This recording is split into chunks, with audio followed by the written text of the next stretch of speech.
আমরা যাচ্ছি এখন গরিফের দুবাই।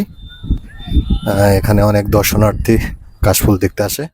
চলে আসলাম গরিফের দুবাই, খ্যাত শান্তিরাটের সেই বিখ্যাত কাশফুলে, যেখানে মেঘনার সেই ফিলটা পাওয়া যায়।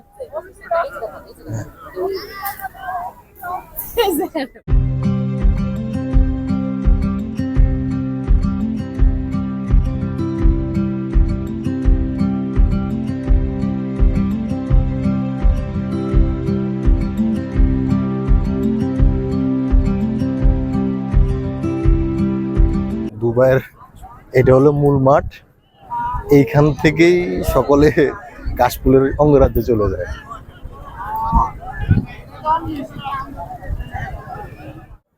তো তোমরা কোথা থেকে আসছো? এদিকে? আচ্ছা, এইখানকার? হ্যাঁ, তোমরা সবাই ফ্রেন্ড সার্কেল ঘুরতে? এখনো অনেক লোক আসতেছে যদিও, বাট আমরা চলে যাচ্ছি। ফাইনালি আমরা গরিফের দুবাই দেখা শেষ আমাদের। শান্তিরাটের গরিফের দুবাই শেষে যে যার যার মতো করে চলে যাচ্ছে।